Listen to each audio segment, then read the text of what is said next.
உயர்த்தி கைகளை உயர்த்தி கைகளை உயர்த்தி கைகளை உயர்த்தி உமக்கு நன்றி நன்றி நன்றி ராஜா.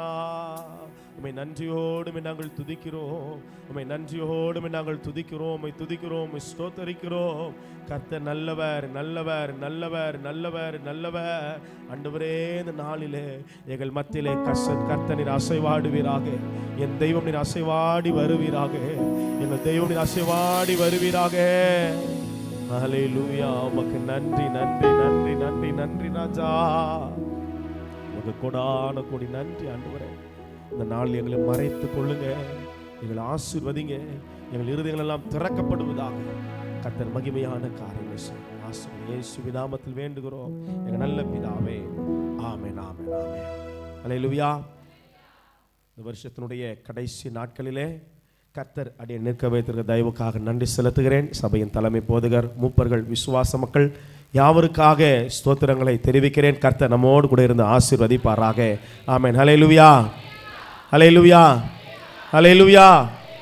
இந்த நாளிலே கடந்த நாட்களிலே வேதத்தை தியானம் பண்ணும்போது ஆண்டவர் மெய்ப்பர்களை குறித்து தியானிக்கும்படியாய் ஆண்டவர் நடத்தினார். லூக்கா 2ஆம் அதிகாரம் 8ஆம் வசனத்தில் வாசிக்கும் போது, லூக்கா 2:8 வசனத்தில் பைபிள் வாசிக்கிறவங்க மைக் அங்கே வச்சுக்கொள்ளணும். அப்பொழுது அந்த நாட்டிலே மேய்ப்பர்கள் வயல்வெளியில் தங்கி ராத்திரியிலே தங்கள் மந்தையை காத்து கொண்டிருந்தார்கள். நல்லா கவனிங்க, ராத்திரியிலே தங்கள் மந்தையை சொல்லுங்களேன். ராத்திரியில தூங்காம பகல்லையே தூங்குற ஆட்கள் இருக்குது. ஆனா இந்த மேய்ப்பர்கள் என்ன செய்யறாங்களா? பகலெல்லாம் மந்தைகளை மேய்த்து ராத்திரியில என்ன செய்யறாங்க? மந்தையை காத்து கொண்டிருக்கிறார்கள், விழிப்பா இருக்கிறார்கள். அவ்வளவுதான் விஷயம். எந்த ஒரு இருதயம், மனிதனுடைய இருதயம் கர்த்தருக்காக, மந்தைக்காக, ஊழியத்துக்காக, தன்னுடைய சொந்த ஆத்துமாக்காக விழித்து இருக்கிறதோ, மகிமை அவர்கள் மேலே கடந்து வந்தது. ஹல்லேலூயா ஹல்லேலூயா ஹல்லேலூயா. அவர்கள் காத்து கொண்டிருந்தார்கள். அப்பதான் ஆண்டவர் சொல்றாரு, காவல் பண்ணுகிறவர்களாய் நாம் மாறணும். ஹல்லேலூயா. என்ன என்ன என்ன பண்ணணும்? நம்ம என்ன பண்ணணும்? என்ன பண்ணணும்? காவல் பண்ணு. ஆண்டவர் அநேக காரியங்களை குறித்து பேசினார்.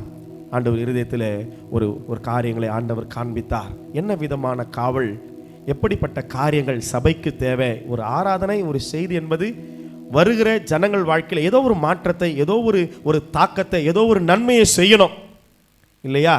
ஆண்டவர் சொல்றாரு, 3 விதமான காரியங்கள் உண்டு.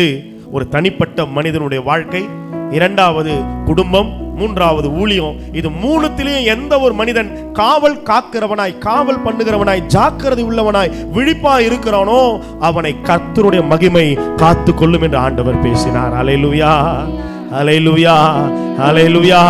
கர்த்தர் நல்லவர். ஹல்லேலூயா சொல்லணும். ஹல்லேலூயா.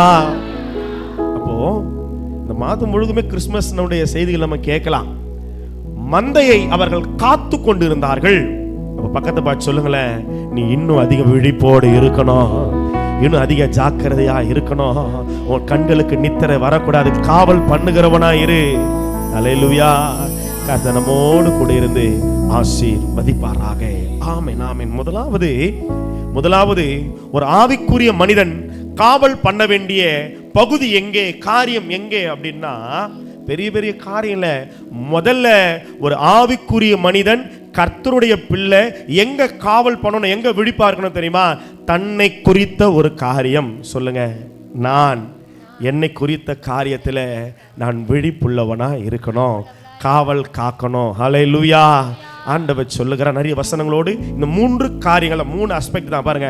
நான், செல்ஃப், 2வது ஃபேமிலி, 3வது ஊழியம். இது 3 காரியத்தை நம்ம இன்னைக்கு தியானிக்க போகிறோம். எத்தனை பேர் நீங்க ஆர்வமா இருக்கிறீங்க? ஹல்லேலூயா.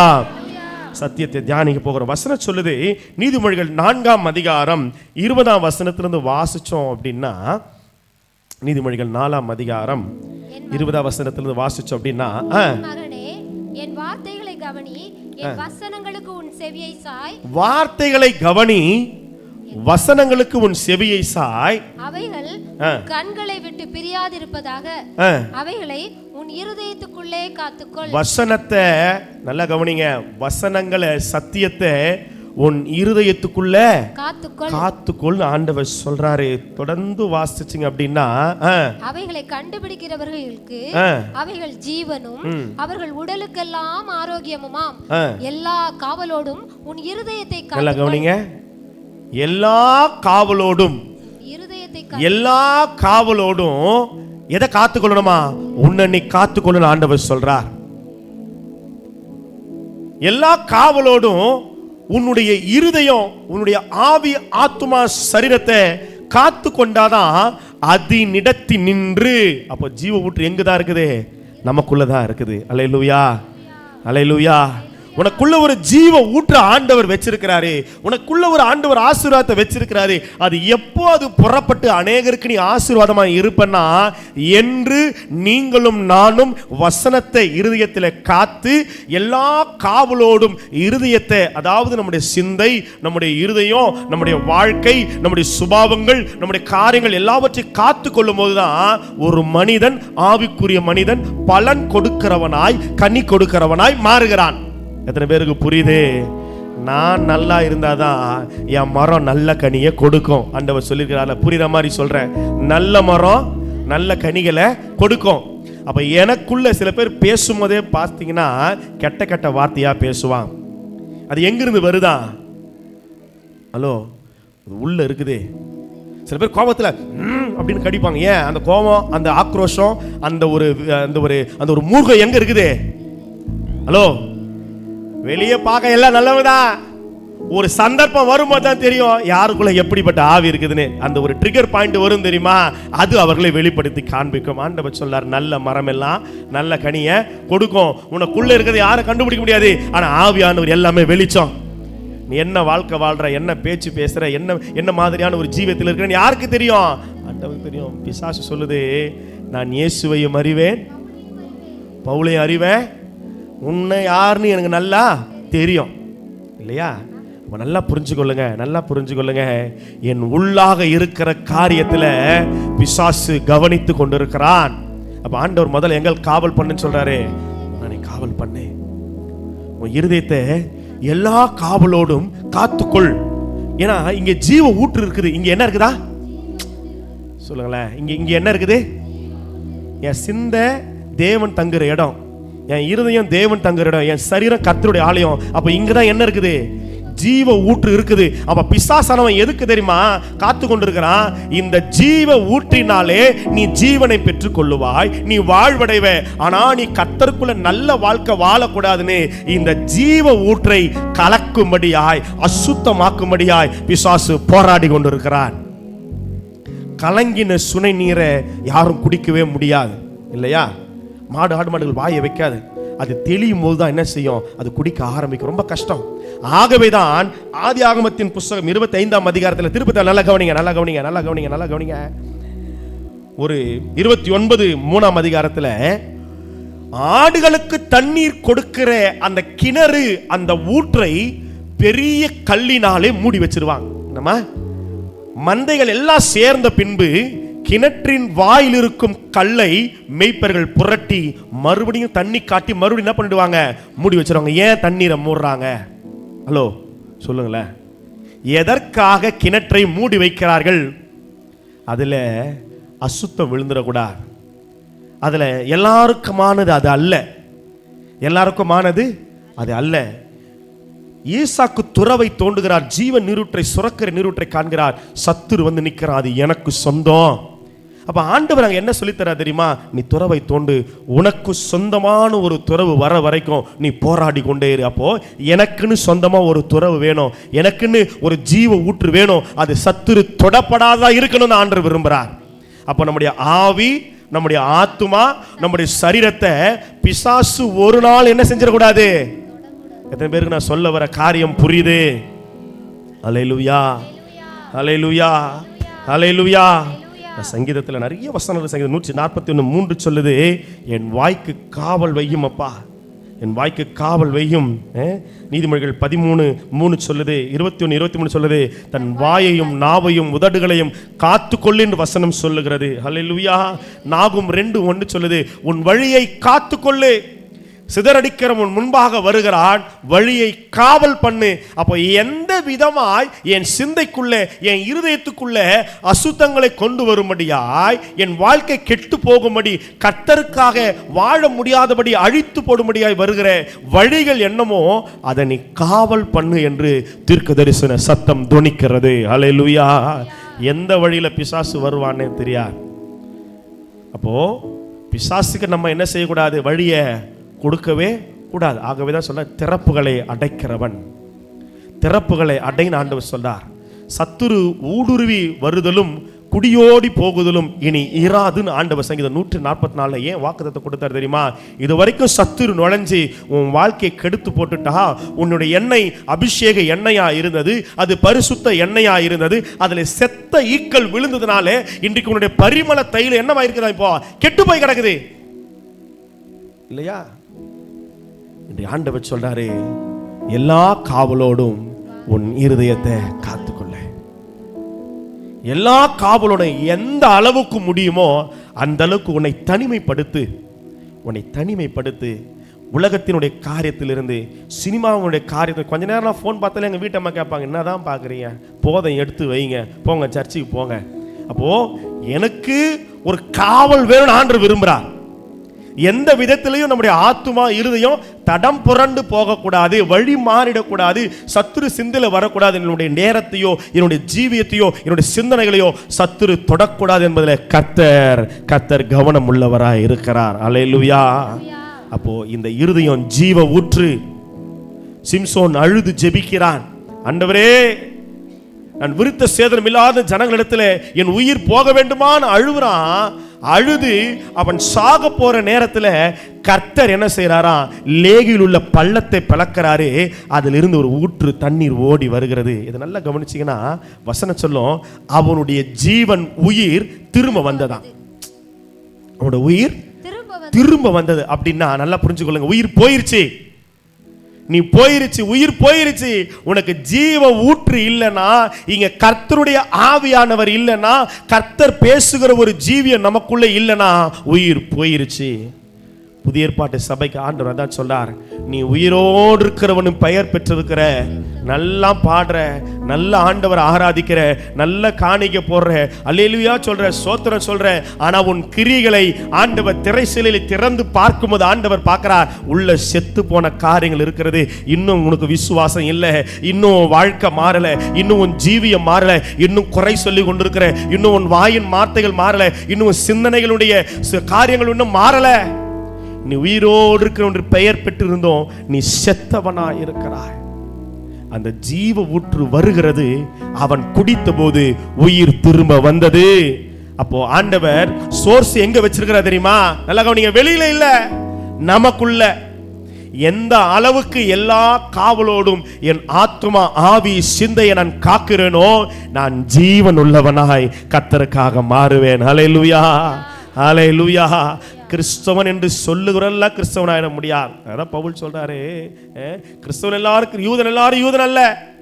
விருத்த சேதனம் பெற்றவன் எல்லாம் யூதனாக முடியாது. உள்ளத்தில் யூதனானவனே யூதன். என்ன சொல்றாரு? யூதன் எங்க எங்க யூதனா மாறணுமா? கிறிஸ்தவன் எங்க மாறணும்? இருதயத்தில். ஞானஸ்தானம் எடுத்து, நான் கிறிஸ்தவன் தெரியுமா, நான் சர்ச்சைக்கு வந்து எத்தனை வருஷம் ஆகுது தெரியுமா, நேற்று வந்த விசுவாசி. எத்தனை ஆண்டுகள் சபையில் இருக்கிறோன்ற விஷயம் இல்லை, எந்த அளவுக்கு தெய்வத்தோடு இருக்கிறோம், தெய்வத்தை அறிந்திருக்கிறோம், அதுதான் நம்முடைய ஆவிக்குரிய வாழ்க்கையினுடைய வளர்ச்சி. ஹல்லேலூயா, ஹல்லேலூயா. அப்ப ஆண்டவருடைய வசனம் சொல்லுது, எல்லா காவலோடும் இருதயத்தை காத்துக்கொள்ளு. இப்போ இந்த போஸ்டர்ல ஒரு படம் இருக்கிறது இல்லையா, அதை தியானிக்கும் போதே ஆண்டவர் அதை உணர்த்தினார். இப்போ அந்த லீலி புஷ்பம் எது நடுவில் இருக்குது பாருங்களேன், பார்த்து சொல்லுங்களேன். அப்படியாவது கண்ணை திறங்க, பார்த்து சொல்லுங்க, என்ன இருக்குது? முள்ளுகளுக்கு நடுவிலே. எடுத்து வாசிங்கள் உன்னத பாட்டின் புஸ்தகம் 2வது அதிகாரம் 1-2 வசனங்களை வாசிக்க போகிறோம். சாரோனின் ரோஜாவும் பள்ளத்தாக்கு. நல்லா கவனிங்க, நான் சாரோனின் ரோஜாவும். இதை யார் சொல்றது? மணவாளன் சொல்லுகிறார். அவர் யாரா? ஐயோ, மணவாளன் சொல்லுகிறார். அதுதான் நிறுத்தி நிதானமா வாசிங்க. நான் சாரோனின் ரோஜாவும் லீலி புஷ்பம். மணவாளன் கிறிஸ்து தன்னை லீலி புஷ்பமா சாரோனின் ரோஜாவா சொல்றாரு. அடுத்த வசனம் வாசிங்கப்பா. முள்ளுகளுக்குள்ளே லீலி புஷ்பம் முள்ளுகளுக்கு உள்ளே நடுவிலே லீலி புஷ்பம் எப்படி இருக்கிறதோ அப்படியே சொல்லுங்க, அப்படியே சொல்லுங்க, அப்படியே அப்படியே அப்படியே குமாரத்திகளுக்குள்ளே எனக்கு பிரியமானவளும் இருக்கிறாள். அப்போ இந்த ஒரு விஷயத்துல பாத்தீங்கன்னா, ஆண்டவர் மணவாட்டியாகிய சபை உங்களை பிரியமானவள் என்று கூப்பிடுறார். என்னன்னு கூப்பிடுறாரு? பிரியமானவள். சொல்லுங்களேன், பிரியமானவள். என்னன்னு கூப்பிடுறாரு? நான் நேசிக்கிற என் பிள்ளை. கர்த்தர் நம்மளை நேசிக்கிறார். ஆமென். ஆண்டவர் அதிகமா நேசிக்கிறார். நேச வைராக்கியம் மரணத்தை விட வலிது. வலிது. சாதாரணது. ஆண்டவர் மேல நம்ம வச்சிருக்கிற அன்பு, கர்த்தர் நம்ம மேல வச்சிருக்கிற அன்பு அது பெரியது.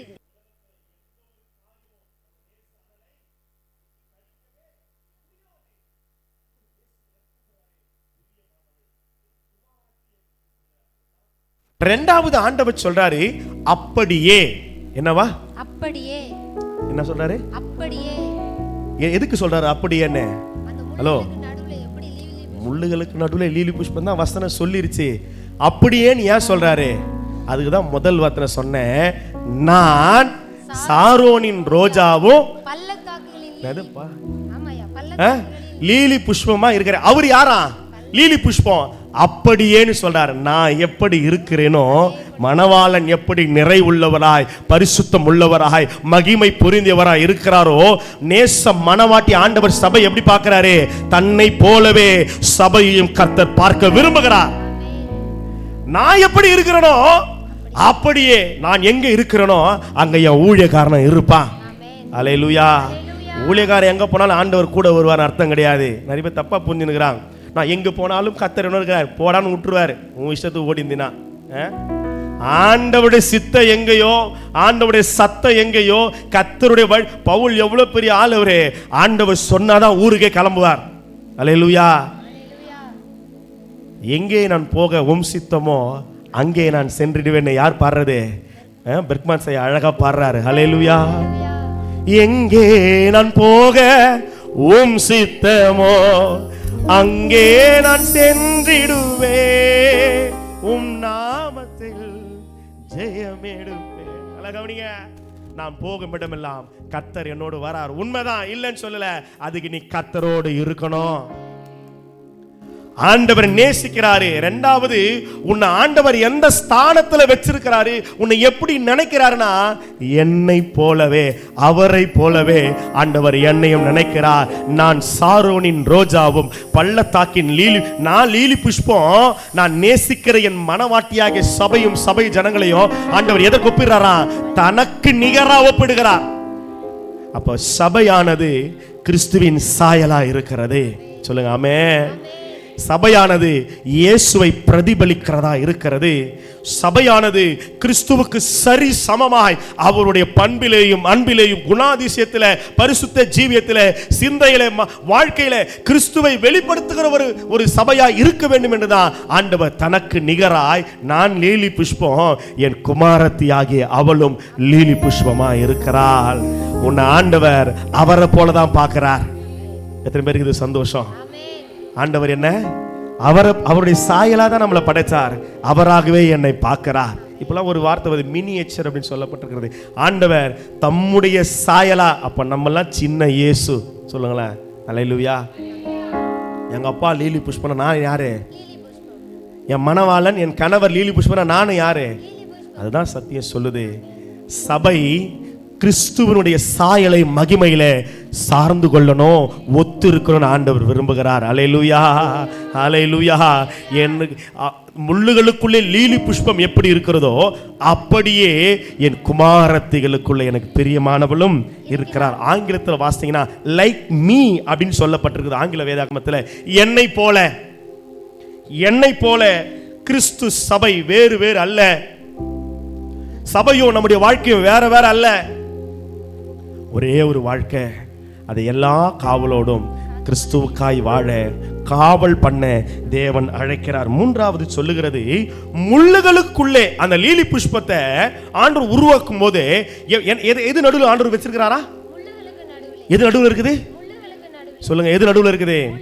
முள்ளுகள் என்று சொன்னால் வேத வியாக்கியானம் சொல்லுகிறது அன்காட்லி, தெய்வ பயமற்ற, தேவன் இல்லாத காரியங்கள் முள்ளுகள்.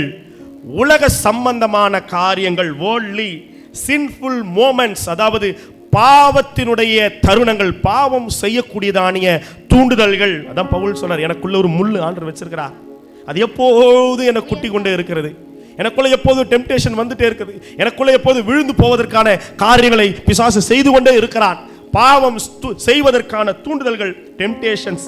கரப்டட் வேர்ல்ட் அப்படின்னு சொல்லப்பட்டது முள்ளுகளுக்கு. இன்று கலங்கப்பட்டிருக்கிற இந்த உலகத்தில் ஆண்டவர் நம்மளை எப்படி அழைக்கிறாரா?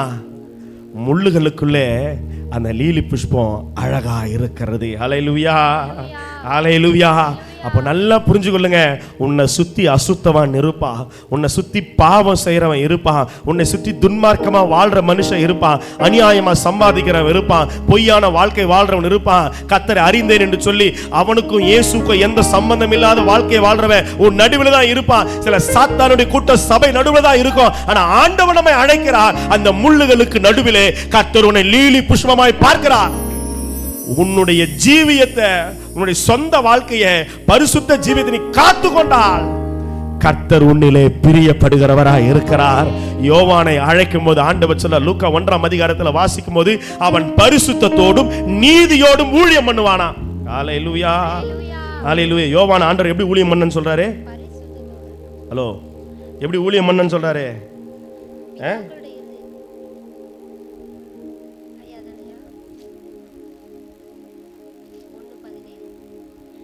1ஆம் அதிகாரம் 71ஆம் வசனத்தில் வாசிக்கும் போது, உங்கள் சத்துருக்கள் கை நீங்கள் விடுதலையாக்கப்பட்டு உயிரோடு இருக்கும் நாளெல்லாம் பயமில்லாமல் எனக்கு முன்பாக பரிசுத்தத்தோடும் நீதியோடும். எப்படி ஊழியம் செய்யணுமா?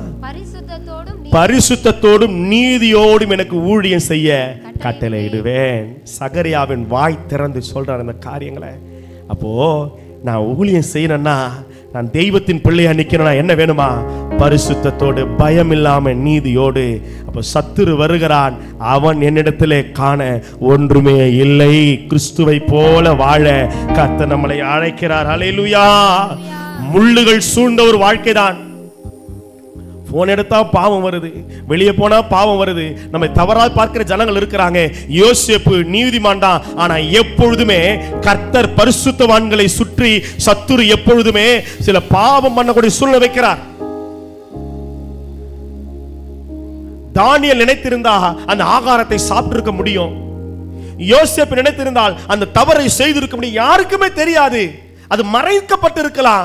ஆனா மறைவானதையும் கர்த்தர் காண்கிறார் என்கிற ஒரு சிந்தை இருந்து தெரியுமா, அங்கதான் அவர்கள் ஜெயித்தார்கள். ஹல்லேலூயா, ஹல்லேலூயா. முள்ளுகள் லீலி புஷ்பத்தை மறைத்து வைக்க முடியாது. அதுதான் சத்தியம். நீ ஆண்டவருக்குன்னு நீதியா இருக்கிறனா மனுஷனை பார்க்காதே. பாஸ்டருக்காக ஒரு பகட்டு வாழ்க்கை வாழாதே. ஐயோ ஆண்டவர் என்ன, பாஸ்டர் என்ன மைக்கில் 4 தடவை என் பேரை சொல்லணும், அப்படி பாடணும், இப்படி, ஐயோ அந்த மாதிரி ஆராதிக்கிறேன், அதெல்லாம் வேஸ்ட்டு. ஒன்றும் கிடையாது. நான் ஒன்று சர்டிஃபிகேட் கொடுக்க போகிறது கிடையாது. பரலோகம் உன்னை அங்கீகரிக்கிற வேணும். ஹல்லேலூயா. கர்த்தருக்கு முன்பாக நில்லு. மோசேயை எலியாவையும் கர்த்தர் எங்க அழைக்கிற தெரியுமா? நீ மனுஷன் முன்னாடி நிக்காத, எனக்கு முன்பாக பர்வதத்தில் வந்து நான் உன்னை சோதித்து ஆராய்ந்து அறிகிறவர். ஹல்லேலூயா. நம்ம சபைக்கு வருதே, கர்த்தர் என்னை பார்க்கணும்னு தான், மற்றவர்கள் உன்னை பார்க்கணும்னு கிடையாது. ஆண்டவரே உள்ளத்தை அறியணும், கர்த்தரனை நேசிக்கணும், நான் ஆண்டவருக்கு உகந்த பாத்திரமா மாறணும். அதுதான் சத்தியம். முள்ளுகள் லீலி புஷ்பத்தை மறைத்து வைக்க முடியாது. உனக்குள்ள இருக்கிற நீ ஒருவேளை முள்ளுகள் சூழப்பட்ட ஒரு வாழ்க்கை வாழலாம், போராட்டங்கள், அநேக நிந்தனைகள் நடுவில் வாழ்ந்து கொண்டிருக்கலாம். ஆனா கர்த்தர் உன்னை அந்த துன்பத்தின் நடுவிலையும் சோதனைகள் நடுவில் கர்த்தர் உன்னை தன்னை போல்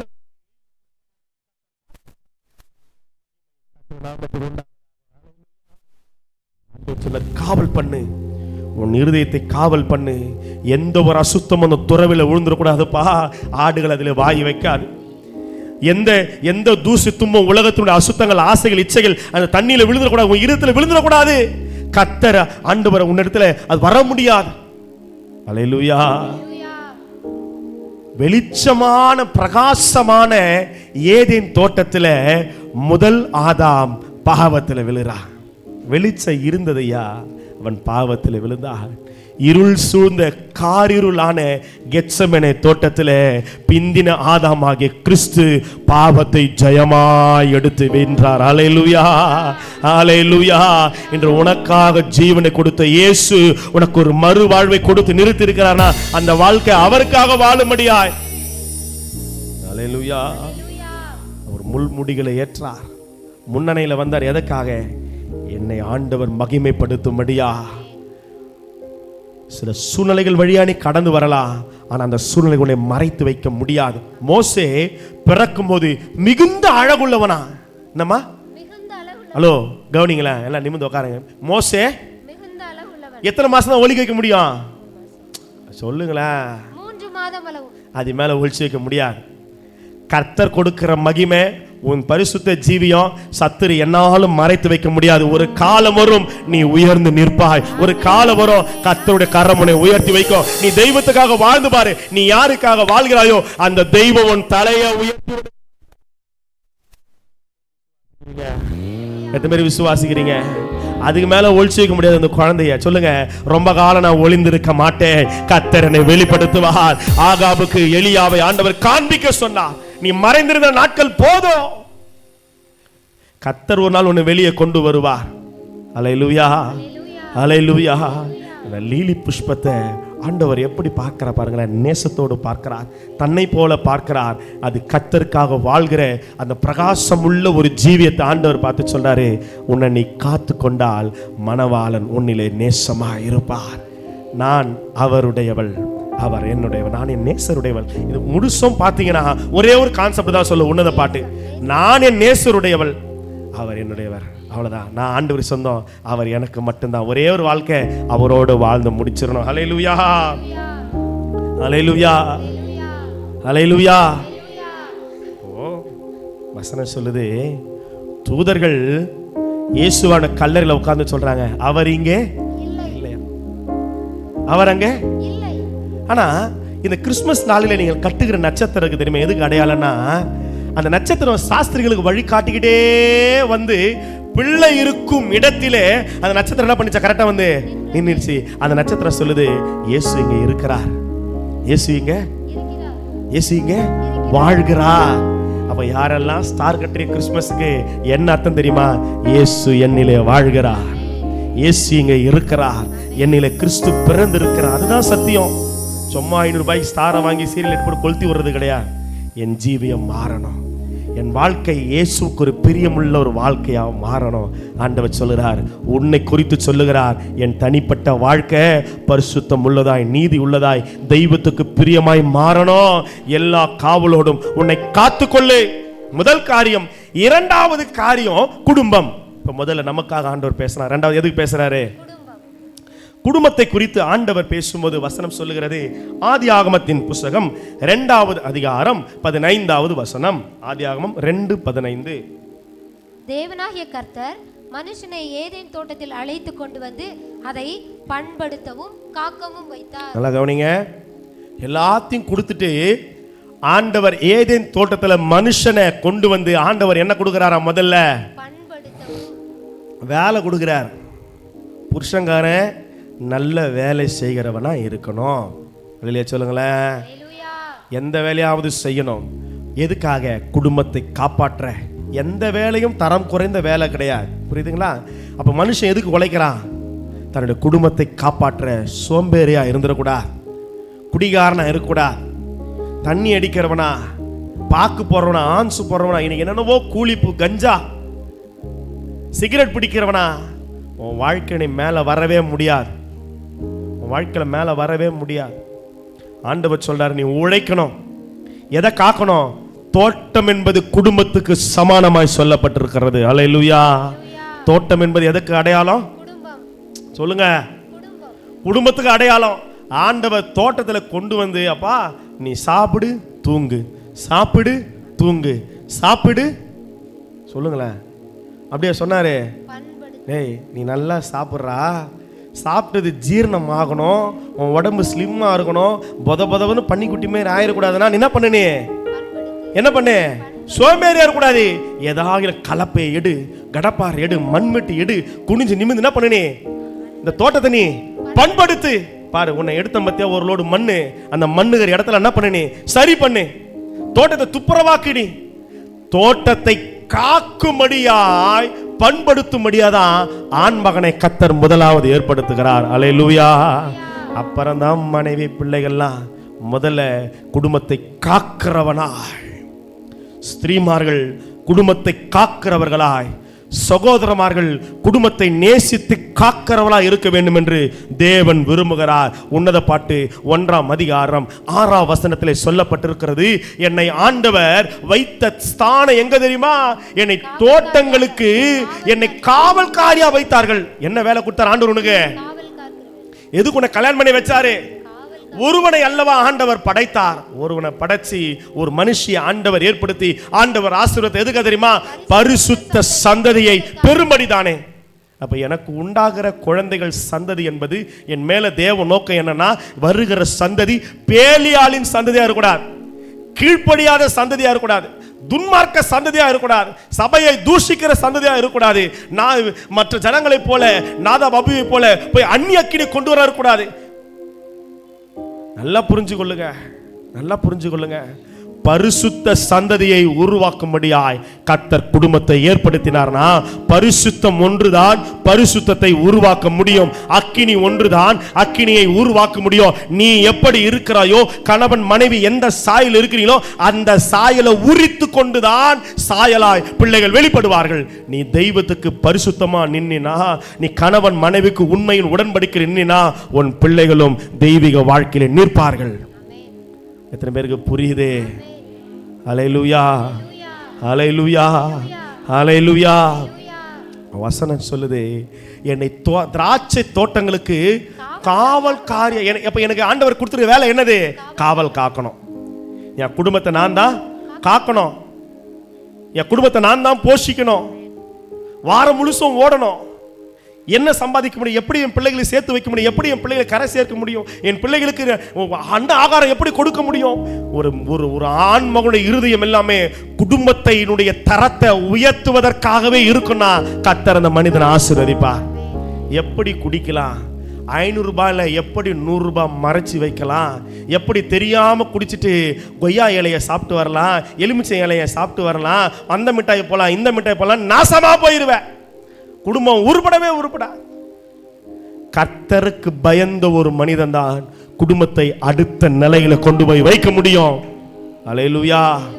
சபைக்கு வர்ற பிள்ளை குடிக்கிறவனா இருக்கக்கூடாது. சபைக்கு வருகிற தேவ பிள்ளை உன்னை ஆண்டவர் நேசிக்கிறாரு, தம்முடைய ஜனமா பார்க்கிறாரு. இந்த சிகரெட்லாம் தொடக்கூடாது. இந்த வருஷத்தோட விட்டுடு.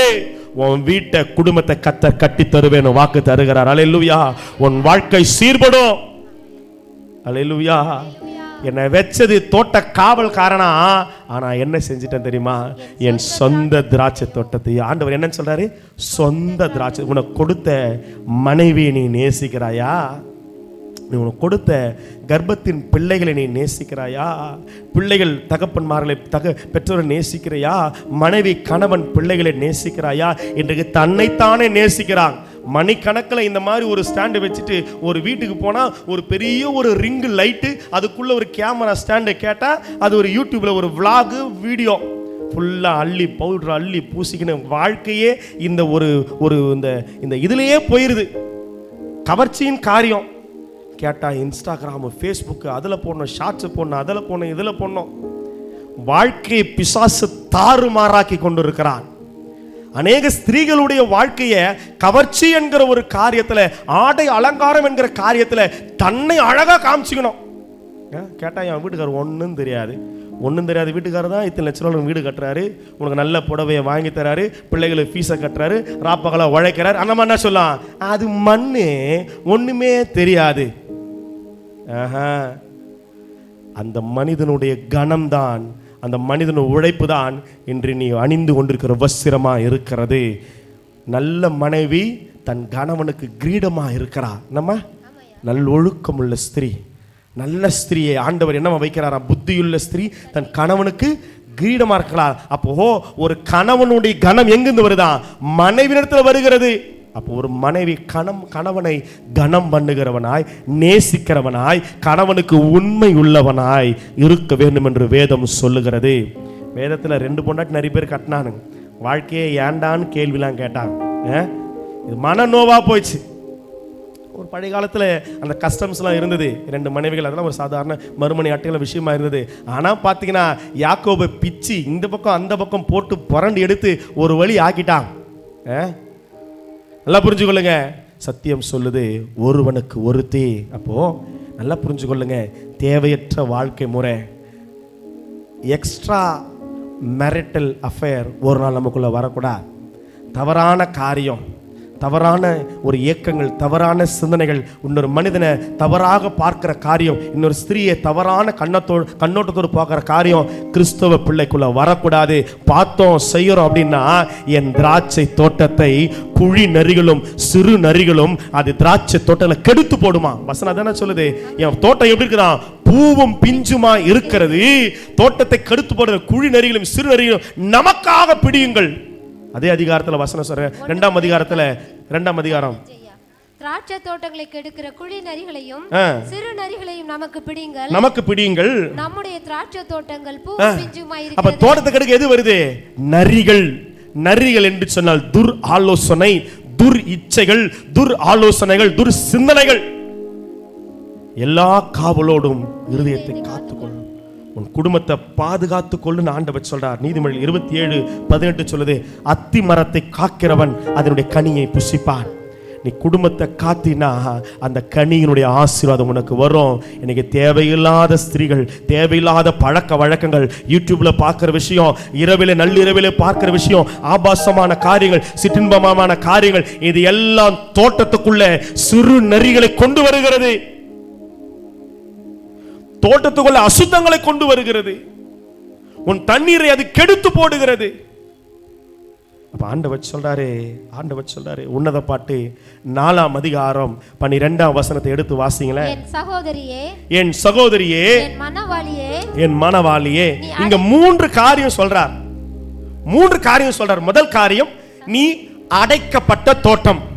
நல்லா கவனிங்க. குடும்பம் எப்படி இருக்கணும்? அடைக்கப்பட்ட தோட்டமும். நிறைய பேருக்கு சில காரியம் பிடிக்கல, ஆனா சத்தியம் என்னவோ ஆண்டவர் குடும்பத்துக்காக பேசுறார். நீ குடும்பத்தை காத்துட்டீன்னா நீ வாழ்க்கையில ஜெயம் எடுத்துடுவே.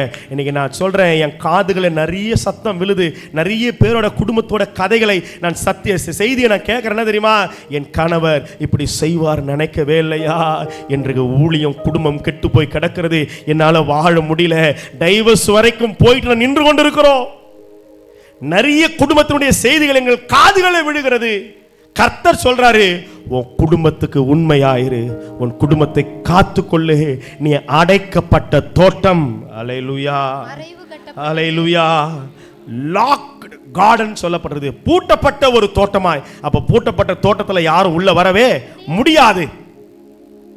பூட்டப்பட்ட தோட்டத்தில் யாரும் வரவே முடியாது. அப்ப என் ஆவிக்குரிய சிந்தனை, என் குடும்பத்தினுடைய சிந்தனை, என்னுடைய ஜீவியம், என் கணவன் மனைவி என்கிற இந்த கற்புள்ள வாழ்க்கை அடைக்கப்பட்ட தோட்டமாய். யாருக்கு மட்டும்தான் அதிகாரம் உண்டு?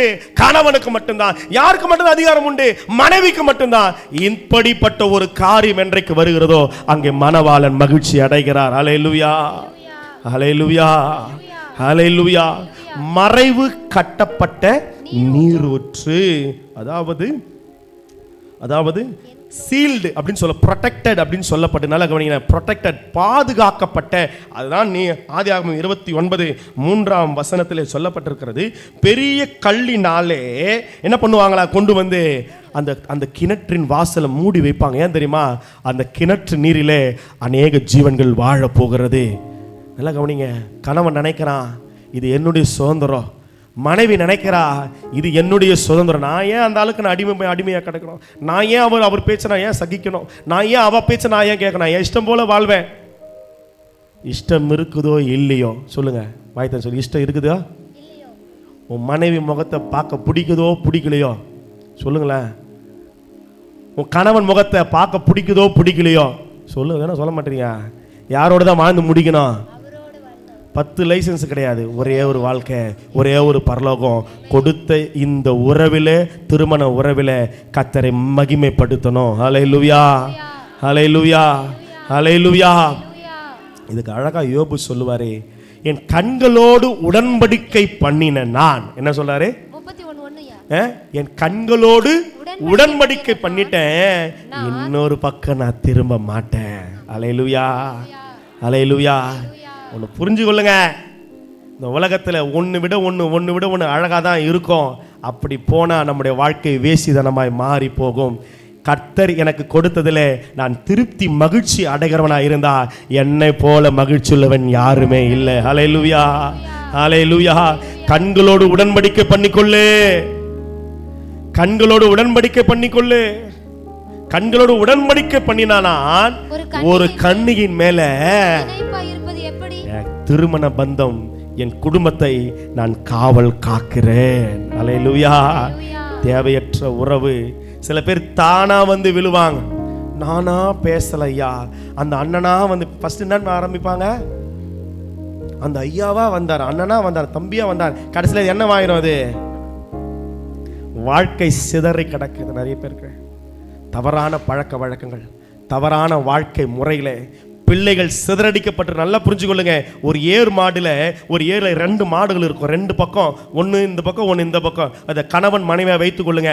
அதை நம்பி அந்த வண்டியில யார் உட்காந்துக்கிறான்? பிள்ளைகள் உட்கார்ந்து இருக்குது. நீ தடுமாறினால், நீ ஆசைக்கு இடம் கொடுத்து உலகத்தின் காரியங்களுக்கு நீ இடம் கொடுத்து தடுமாறினால் யார் பாதிக்கப்படுவா? யார் கஷ்டப்படுறது? யாரு? நல்லா புரிஞ்சுக்கொள்ளுங்க. நாம் செய்கிற, உங்களன்னு சொல்ல, பெற்றவர்கள் நாம் செய்கிற ஒவ்வொரு தவறும் பிள்ளைகளை பாதிக்கும். ஆமாவா இல்லை? எத்தனை பேர் ஆமோதிக்கிறீங்க? நான் செய்கிற தவறு என் சந்ததியை பாதிக்கும். நான் செய்கிற தப்பு என் பிள்ளைகளுக்கு விரோதமாய் வரும். சிம்சோன் செய்த தவறு, அவன் மனைவி இன்னொருவனுக்கு மனைவியாய் கொடுக்கப்பட்டால். ஏன் தெரியுமா? நான் சரியில்லை. நம்ம சரியில்லைன்னு எல்லாரையும் சரியில்லைன்னு சொல்லிடுறோம். ஆண்டவர் சொல்லார், முதல்ல உன் ஜீவியத்தை நீ காவல் பண்ண, நீ முதல்ல சுத்தவானா மாறுப்பா. உன் காரியங்கள் நடக்க. நீ நினைக்கிற உன்னுடைய பலம் எல்லாம் உன் முடியலுக்குதுன்னு ஆண்டவர் முடியலாம் சரைக்க பண்ணிட்டார். முடியலாம் போயிடுச்சு. ஆனால் ஆண்டவர் பலப்படுத்த. ஏன் தெரியுமா? ஆண்டவர் சொல்லி கொடுக்குறாரு, உன் அழகில இல்ல அபிஷேகம், உன் திறமையில இல்ல, கர்த்தர் உன் மேல வச்ச கிருபை தான் உன்னுடைய தகுதி. நீ அழகா இருக்கிறதுக்காக கணவனை தூற்றி தெரியாத, நீ நல்லா படிச்சிருக்க மனைவியை கீழ்த்தரமா நடத்தாத. ஆண்டவர் விழாவிலிருந்து எடுக்கிற தெரியுமா? உனக்கு அவள் தோழியா, நல்ல ஃப்ரெண்டா, நல்ல ஒரு உடனாளியா இருக்கணும். கனயினப்படுத்தாத. சொந்த சரீரத்தை கனயினப்படுத்தக்கூடாது. சொந்த மனைவியை தூஷிக்கூடாது. இப்போ தமிழில் சொல்லுவாங்க, மேலே பார்த்து எச்ச துப்புறான் அப்படின்னு. என்ன அர்த்தம்? இதெல்லாம் நல்லா தெரியும். வேற எதனா சொல்லி பாரு, ஒன்றும் தெரியாது. நான் வானத்தை பார்த்து, அண்ணாந்து பார்த்து எச்சில் உமிழ்கிறேன், அது எங்கதான் விழும்? உன் மனைவியை பத்தி ஊரெல்லாம் சொல்லி வைக்கிறனா யார் மானம் போகுது? உன் கணவனை குறித்து 1000 காரியம் சொல்றனா உன் கணவன் உன்னுடைய மானம். நல்லொழுக்கம் உள்ள ஸ்திரீ தன் மானத்தை, நான் சொல்ல வசனம் சொல்லுது. உன் குடும்பத்தின் கௌரவத்தை, ஒரு மனிதன் தனி மனிதனா இருக்கிறான். நல்லா புரிஞ்சுக்கொள்ளுங்க. ஆண்டவர் ஒரு ஸ்திரியை கொண்டு வந்து நிறுத்துகிறார். ஒரு கடமை என்ன கொடுக்கலாம் தெரியுமா? அம்மா, இந்த மனுஷனுக்கு ஒன்றும் தெரியாது, இந்த மனுஷன் வேலைக்கு போவான் வருவான் இப்படி இருக்கிறான், சரி ரைட்டு, ஆனால் உன் வேலை என்ன தெரியுமா? இந்த குடும்பத்தினுடைய பெயரை, கௌரவத்தை நீ வந்ததுக்கு அப்புறம் நீ உயர்த்தி காண்பின்னு தான் ஆண்டவர் ஒரு மனைவியாட்டி ஆண்டவர் ஏற்படுத்துகிறார். இல்லையா? சொல்லுங்களேன். அப்போ ஸ்திரீமார்களாம் நினைக்கணும், என்னால தான் ஆண்டவர் இந்த குடும்பத்தின் பெயரையே உயர்த்தி வைக்க போகிறார். அப்படிப்பட்ட ஒரு வாழ்க்கை, அப்படிப்பட்ட ஒரு மேன்மைக்குள்ள கர்த்தர் உங்களை நடத்தணும். நீங்க ஜெபிக்கணும். ஹல்லேலூயா. இதுக்கு அர்த்தம் என்னன்னா, அடைக்கப்பட்ட நீருற்றும் அடைக்கப்பட்ட தோட்டமும், நல்ல கவனிங்க, முத்தரிக்கப்பட்ட கிணறுமா இருக்கிறார். இதனுடைய அர்த்தம் ஆவிக்குரிய என்னன்னா, சிம்பிள் ஆஃப் பியூட்டி அப்படின்னு சொல்லப்பட்டிருக்கிற அழகினுடைய ஒரு அடையாளம். Purity, devotion to husband.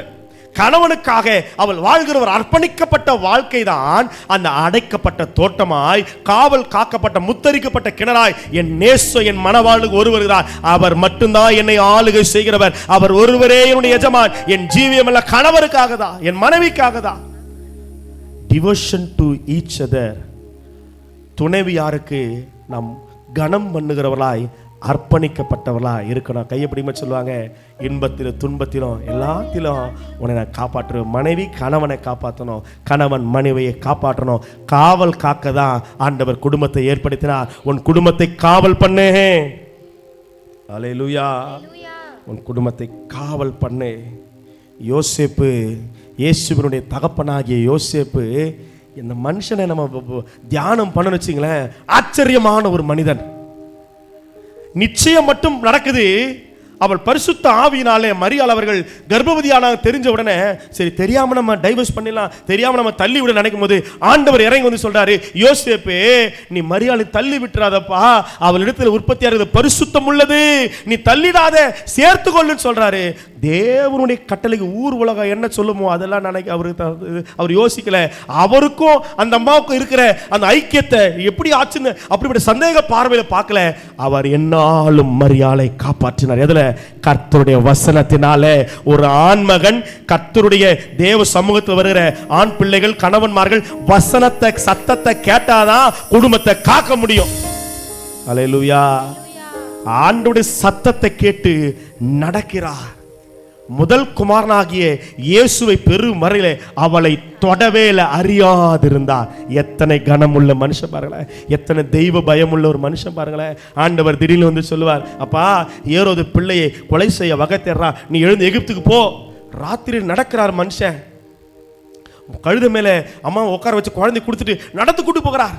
ஆண்டவர் மறுபடியும் தரிசனமாகி சொன்னார், நீ மறுபடியும் திரும்பி வா. திரும்பி வரும்போது பாதி வழியில அவர் நாசரேத்துக்கு திரும்பி போகிறார். எவ்வளவு நடந்து நடந்து நடந்து குடும்பத்தை காத்த ஒரு மனிதனுக்கு தான் அவர் இயேசுவானுடைய ஒரு பாதி வயதில் அவர் மரித்து விட்டார் என்ற சத்தங்கள் செய்திகள் வருகிறது. இப்ப தனியா நிக்கிறாங்க அந்த அம்மா. சிலுவையில இயேசு சொல்றாரு, ஸ்திரீயே மகனே அதோ உன் தாய் சொல்ல. ஏன் தெரியுமா? என்னை காத்த ஒரு தோட்டம் அது, அதை காக்க ஒரு காவலாளனாய் யோவானை இயேசுவானவர் ஏற்படுத்தினார். நீ எதை காக்கிறாயோ அது உன்னை காக்கும். நீ குடும்பத்தை பிள்ளைகளை கனம் பண்ணினா அந்த பிள்ளைகள் உன்னை கனம் பண்ணுவார்கள். அல்லேலூயா. குடும்பத்தை காத்துக்கொள், குடும்ப உறவுகளை காத்துக்கொள் என்று ஆண்டவர் பேசுகிறார். நேரம் இல்லாதனால சுருக்கமாய் போகிறேன். மூன்றாவது, முதல்ல ஒரு நம்மை குறித்த தனிப்பட்ட காரியம். இரண்டாவது குடும்பத்தை காவல் பண்ணணும். மூன்றாவது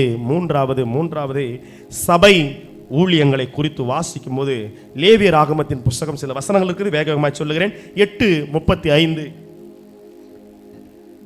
லேவியர் ஆகமம் 8:35. நீங்கள் சாகாதபடிக்கு 7 நாள் இரவும் பகலும் ஆசரிப்பு கூடாரத்தில் இருந்து கர்த்தருடைய காவலை காக்க கடவீர்கள். கர்த்தருடைய காவலை நீங்க காக்கணும்னு சொல்றார். என்னாகமம் 1:53 வாசிக்கும் போது என்னாகமம் 1:53 லேவியர் சாட்சியின் வாசஸ்தலத்தை காவல் காப்பார்களாக. அப்ப லேவியர்லாம் என்ன பண்ணுமா? கூடாரத்தை காவல் காக்கணும். அடுத்து சொல்லுது என்னாகமம் 8:26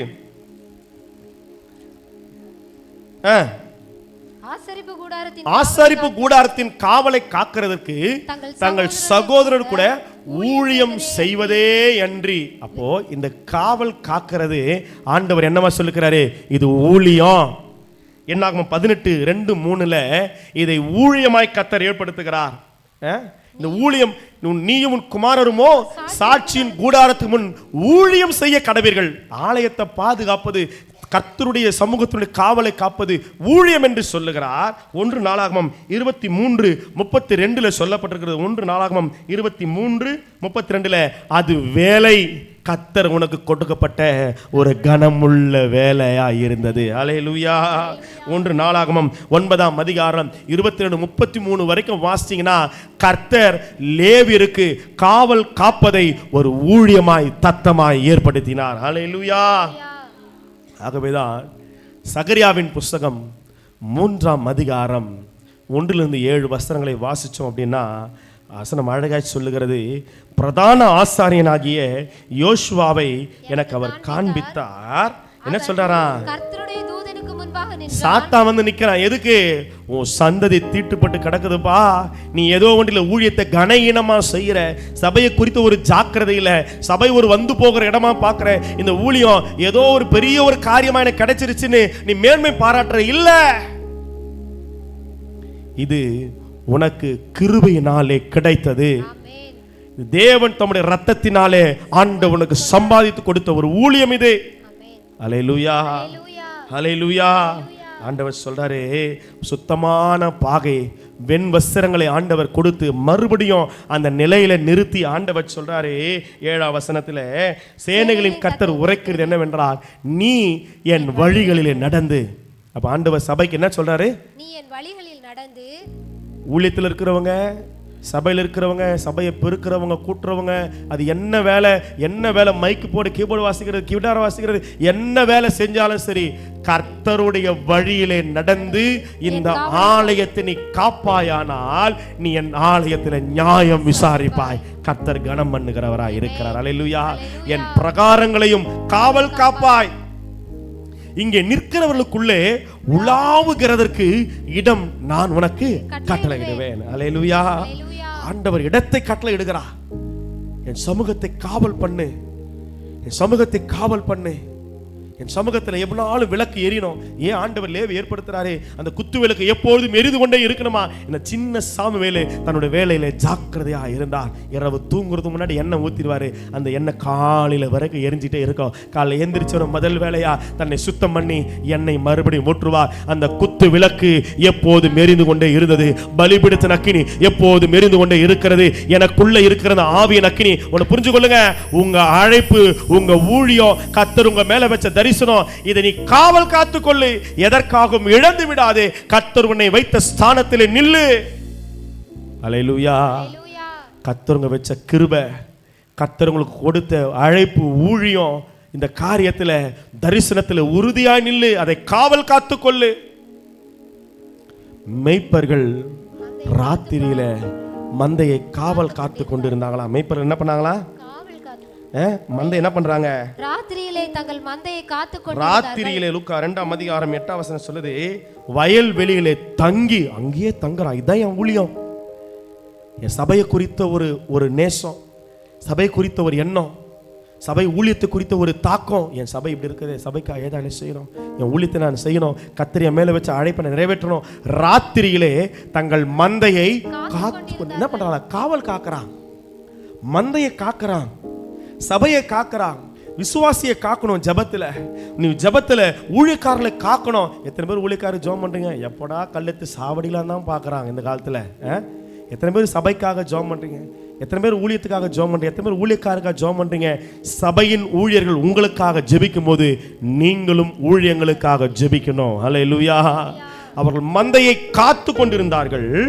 அவ்வேளையிலே ஆண்டவரே, இரவிலே நரியோ, இரவிலே சிங்கமோ, துஷ்ட மிருகமோ என் ஆடுகளை அது பீறி போடக்கூடாதப்பா. காவல் காக்கிறார்கள்.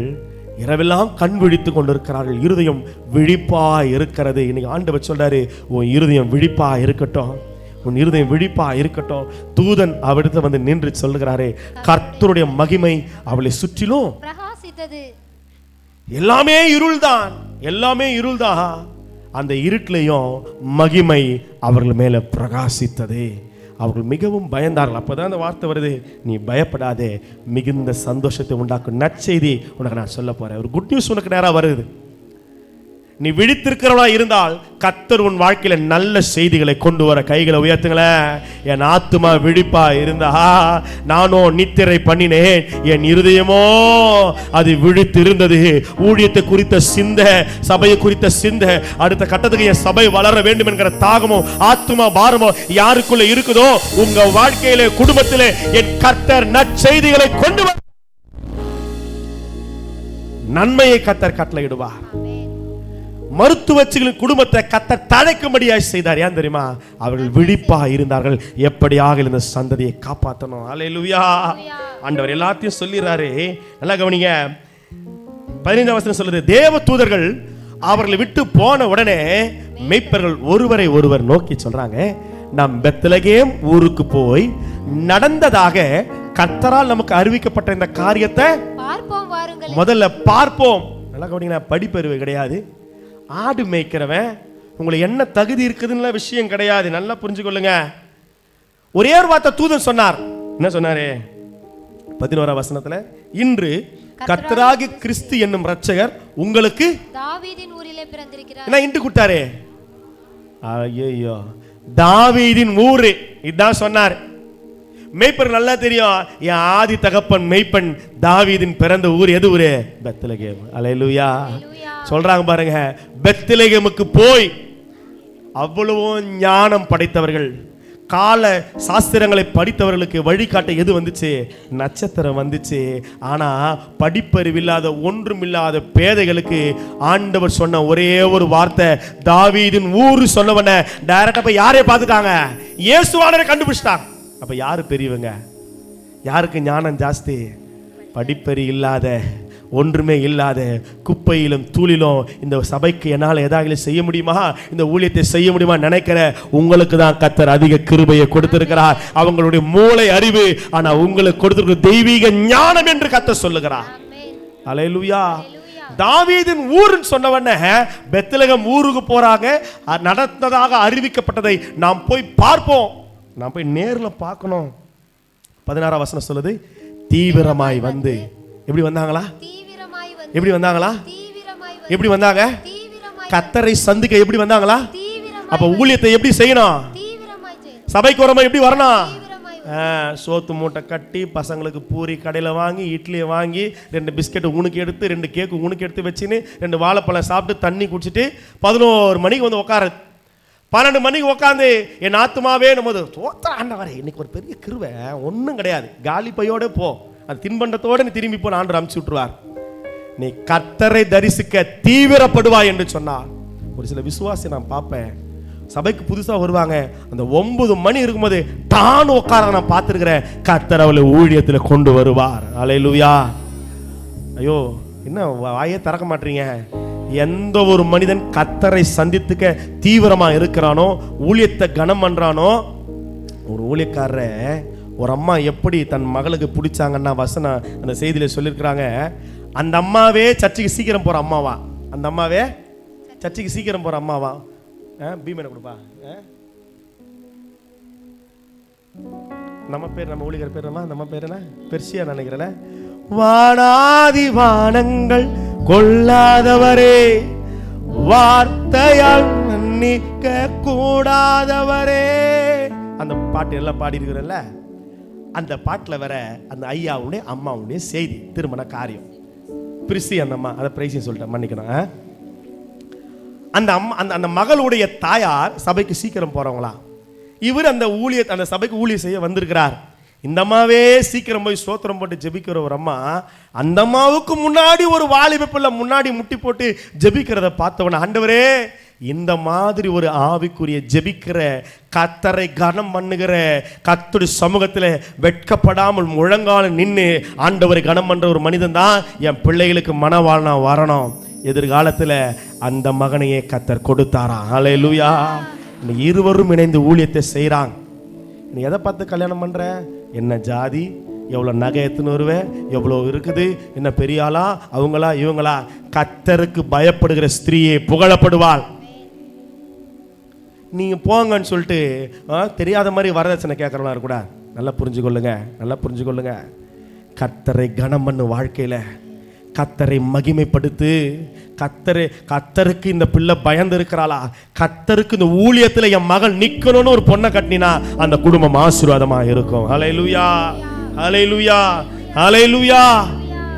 தீவிரமாய் வந்து, வசனம் சொல்லுது, தீவிரமாய் வந்து மரியாளையும் யோசேப்பையும் முன்னணிகளை கிடைத்திருக்கிற பிள்ளையும் கண்டார்கள். சாஸ்திரிகள் கூட லேட்டா தான் வந்தாங்க, ஆனா இந்த மேய்ப்பர்களை கர்த்தர் தீவிரமாய் அனுப்பினார். வசனம் சொல்லுது, மேய்ப்பரால் கண்டு அந்த பிள்ளையை குறித்து தங்களுக்கு சொல்லப்பட்ட சங்கதியை என்ன பண்றாங்களா? பிரசித்தம் பண்ணினார்கள். மேய்ப்பன் இப்போது என்னவா மாறுறான் சொல்லுங்க? ஊழியக்காரனா மாறுறான். ஐயா, நான் மந்தை மேய்க்கிறவன் ஐயா, என் மேல ஆடு நாத்தம் அடிக்குது. நீ கண்டாய் அல்லவா, நன்மையை கண்டல, வெளிச்சத்தை நீ கண்டல, இயேசுவை பார்த்தல, உன் வாழ்க்கை அனுபவிச்சல, அதை நீ போய் சொல்லு. பிரசித்தம் பண்ணினார்கள். ஆண்டவர் ஊழியக்காரர்களா, தூதர்களை பிரசித்தம் பண்ண வைத்தவர் மேய்ப்பர்களையும் பிரசித்தம் பண்ண வைக்கிறார். அல்லேலூயா. உன் இருதயம் விழிப்பா இருந்தால் நீ எந்த நிலையில் இருந்தாலும் கர்த்தர் உன்னை ஊழியத்தில் கர்த்தர் உன்னை மேன்மைப்படுத்த நல்லவராகவே இருக்கிறார். அல்லேலூயா. பிரசித்தம் பண்ணினார்கள். அடுத்த வசனம் சொல்லுது, மேய்ப்பராலே தங்களுக்கு சொல்லப்பட்டதை கேட்டு 20 வசனத்துல மேய்ப்பர்களும் தங்களுக்கு சொல்லப்பட்டதின்படியே கேட்டு தான் கண்ட எல்லாவற்றுக்காக தேவனை மகிமைப்படுத்தி துதித்து கொண்டே திரும்பி போனார்கள். ஹல்லேலூயா. அவங்க திரும்பி போறாங்க. எதோட போறாங்க? கர்த்தர் கொடுத்த மகிமையோட. இன்னைக்கு நல்லா புரிஞ்சுக்கொள்ளு தேவ பிள்ளையே, இந்த ஒரு ஞாயிறு ஆராதனையை வீணடிச்சிடாத. உன்னை எல்லா காவலோடு காத்துக்கொள்ளு. உன் குடும்பத்தை எல்லா பரிசுத்த சிந்தையோடு காத்துக்கொள்ளு. உன் ஊழியத்தை, உன் அழைப்பை, உன் அபிஷேகத்தை காத்துக்கொள்ளு. கடைசி நாட்கள் இழந்து போகாதே. அல்லேலூயா, அல்லேலூயா. உன்னை பிரசித்தம் பண்ணும்படியாய் அவர் நாமம் மகிமைக்கென்று ஆண்டவர் உன்னை ஏற்படுத்தி வைத்த மகிமையானவின் மேலெல்லாம் காவல் உண்டாயிருக்கிற ஆண்டவர் சொல்றாரு. இந்த சபையை கர்த்தர் மகிமைப்படுத்த விரும்புகிற எல்லா கைகளை வைத்து ஆண்டவர் சமூகத்தில், ஆண்டவரே இன்னைக்கு காவல் பண்ணுகிறவர்களாய், முள்ளுகளுக்குள்ளே லீலி புஷ்பம் எப்படி இருக்கிறதோ, என்னை சுற்றிலும் பாடுகள் உபத்திரவங்கள் தான், ஆனால் உமக்காக நான் வாழ. ஆண்டவரே அநேக தேவைகள் தான், நெருக்கங்கள் தான், ஆனால் நான் கர்த்தருக்காக வாழணும்பா. எனக்கு கிருபை தாங்க. எல்லாம் முழங்கால் பண்ணி ஆண்டவர் சமூகத்தில் ஆமென், ஆமென், ஆமென். வானாதி வானங்கள் கொள்ளாதவரே, கூடாதவரே, ஓயாமல் உம் புகழ் நான் பாடுவேன். இன்றுமே என்றுமே என்றென்றுமே.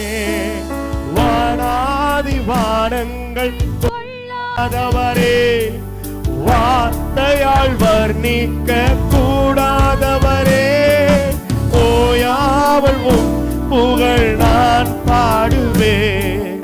இன்றுமே என்றுமே என்றென்றுமே. கைகள் அசைத்து ஹல்லேலூயா, ஹல்லேலூயா. இனி எல்லா காவலோடும் உன் இதயத்தை காத்துக்கொள்ளு. ஒரு ஜீவ ஊற்று புறப்படுகிறது. இனி ஆண்டவருக்கு என்று சிந்தைகள் மாறட்டும், என் வாழ்க்கை மாறட்டும், என் ஜீவியம் மாறட்டும். ஆண்டவரே ஒரே ஒரு வாழ்க்கையப்பா உமக்காக வாழ எனக்கு கிருபை தருவீராக. ஆமென். ஹல்லேலூயா, ஹல்லேலூயா, ஆமென். ஹல்லேலூயா, ஹல்லேலூயா, ஆமென். ஹல்லேலூயா, ஹல்லேலூயா, ஆமென். ஹல்லேலூயா, ஹல்லேலூயா, ஆமென். ஈர்க்க வேண்டுமே அப்பாவும் கண்கள்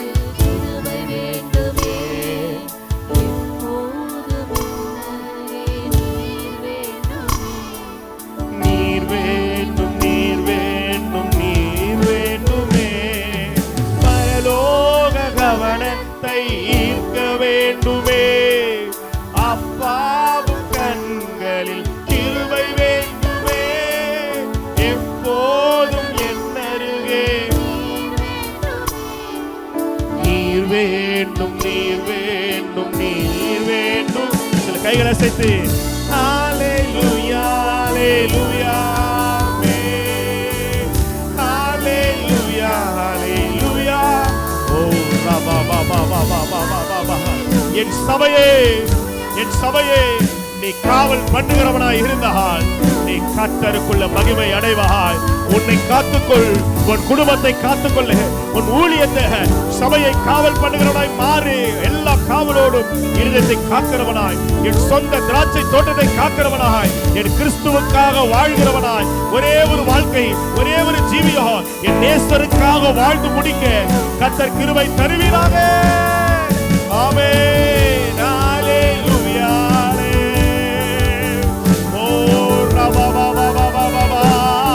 இனி குடும்பங்களில் ஒரு அக்கினி இறங்கி வருவதாக. குடும்பங்களை பிரிவினைப்படுத்துகிற பொல்லாத ஆவிகள் விலகட்டும், வியாதிகள் மாறட்டும், வறுமைகள் மாறட்டும், தரித்திரங்கள் மாறட்டும், சாத்தானுடைய ஆலோசனைகள் விலகுவதாக. ஹல்லேலூயா, ஹல்லேலூயா, ஆமென். ஹல்லேலூயா, ஹல்லேலூயா, ஆமென். கைகளை ஆண்டவருக்கு நேரா உயர்த்தி. வருஷம் போயிருச்சப்பா, ஆனா இந்த ஒரு ஞாயிற்றுக்கிழமை ஆராதனையில எல்லா காவலோடும் பரிசுத்தத்தோடும் நீதியோடும் வாழ்கிறவனாய் என்னை காவல் பண்ண, என் சொந்த திராட்சை தோட்டமாகிய குடும்ப உறவுகளை, மனைவி பிள்ளைகளை போஷிக்கிறவனாய், பராமரிக்கிறவனாய், காவல் காக்கிறவனாய், என் சொந்த ஊழியம் சபையை காவல் காக்கிறவனாய், என்னை தேவன் மகிமைப்படுத்துங்கப்பா. எல்லாவற்றிலும் உங்களுடைய நாமத்தை நாங்கள் பிரசித்தம் பண்ணணும் ஆண்டவரே. உங்களுடைய நாமத்தை நாங்கள் பிரகாசமா வைக்கணும் ஆண்டவரே. உங்களுடைய நாமத்தை நாங்கள் மகிமைப்படுத்தணும் ஆண்டவரே. ஓ, முள்ளுகளுக்குள்ளே லீலி புஷ்பம் எப்படி இருக்கிறதோ அப்படியாய் இந்த ஆண்டவரே பொல்லாத உலகத்தில் நாங்கள் கர்த்தருக்காய் வாழ்ந்து கனி கொடுக்கணுமப்பா. மேய்ப்பர்களுக்கு கிடைத்த ஒரு ஆசீர்வாதம், அந்த ஒரு ஞானம், அந்த ஒரு கிருபை, அந்த ஊழியத்தை கர்த்தர் எங்களுக்கும் நீ தருவீராக. அநேகருக்கு எங்கள் வாழ்க்கை ஒரு சாட்சியா நிற்க ஆண்டவரே. இந்த காவல் பண்ணுகிறவர்களாய் எங்களை, குடும்பத்தை, சபையை காவல் எடுத்து செய்ய அழைப்பில் நிற்க தேவன் கிருபை தந்து ஆசீர்வதியும். எல்லா துதியும் கனமும் மகிமையும் உமக்கே உண்டாவதாக. ஆமென், ஆமென், ஆமென். ஆசீர்வாதம் பெற்றுக்கொள்ளுவோம். நம்முடைய கர்த்தராகிய இயேசு கிறிஸ்துவின் கிருபையும் பிதாவாகிய தேவனும்